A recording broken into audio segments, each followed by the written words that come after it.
Hey everyone, can we talk about nervous systems? Our nervous systems of a lot of us are right now in a pretty hypervigilant state. They are over the top, trying to pay attention to everything and anything, watching for all sorts of alarm bells that are going to go off, worried about what's going to happen, and really trying to plan for every contingency. But here's a little bit about what I know is that many times what our nervous systems are responding to and creating stories about aren't actually happening. They're all future fear-based potentials. So for the most part, most of us are not under attack. We are not living on the edge of life and death extreme situations, but we are imagining or wondering, could some of those things begin to happen? And our nervous system has begun to internalize those to the point that we are now responding in our nervous systems as if some of those things are happening to us and around us.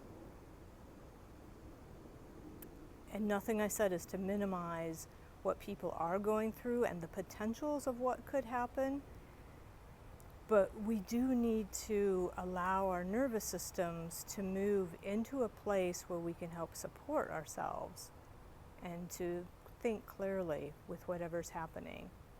So sort of broad strokes, nervous system and nervous system responses.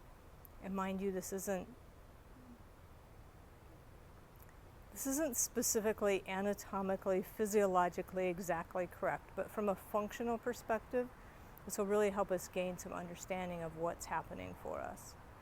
So we tend to live in what's called the parasympathetic nervous system,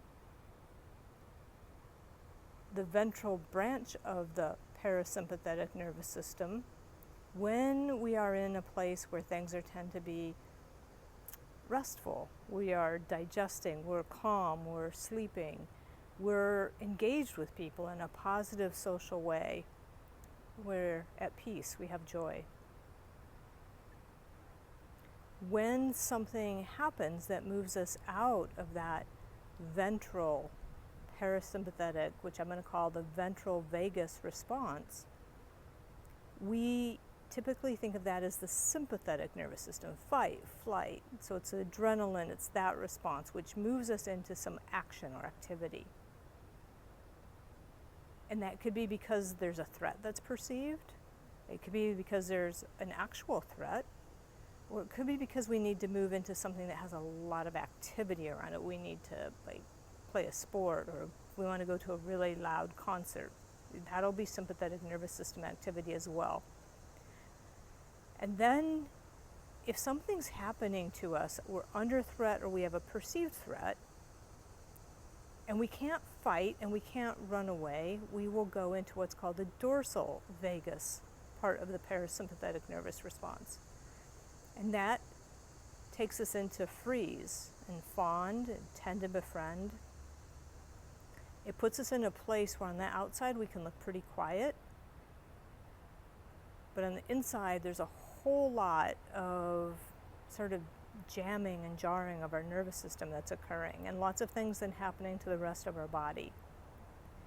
Most of the people that I see that are kind of in a bit of the deep end are going back and forth between the upper part of that sympathetic nervous system, fight, flight, and this dorsal vagus, freeze, tend and befriend, fawn.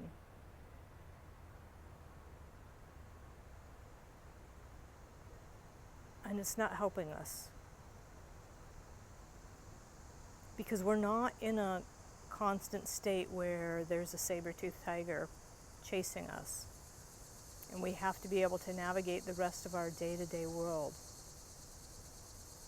So what are some things that we can do, you can do right now that can help you? So first off, take a couple of breaths and let your exhales be longer than your inhales. Pretty simple, just letting your exhales be longer than your inhales for 3 or 4 or 5 breaths.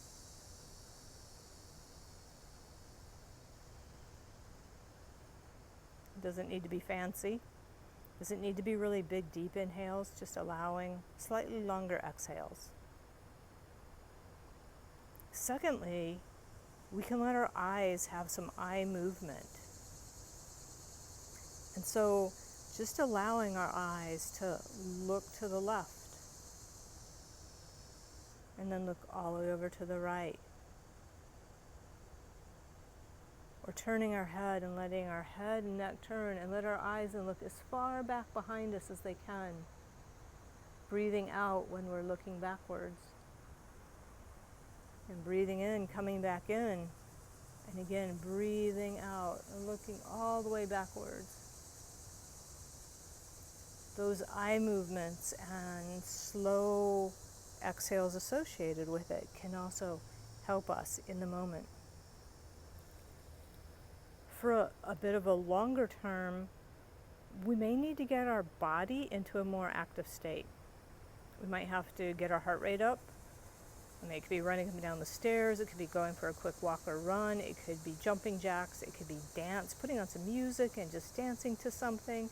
It could be crying really intensely or shouting and screaming in your car. Maybe not in public, right? But we got to get it out of us. We need to allow ourselves to move back into that sympathetic nervous system and realize nothing is really happening in the moment, so that we can come back down into a little bit more rest, digest, social connection. Finding somebody else that you can co-regulate with. So is there somebody that you could call? Somebody that you could sit around or talk to who's very calm. They don't have to be like somber calm. They could be happy calm, but just that they're calm, that they can help us co-regulate. So just a few thoughts on nervous system.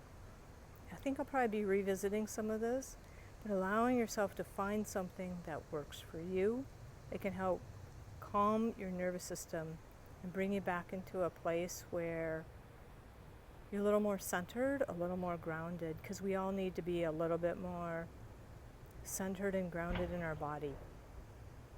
So take care, everyone.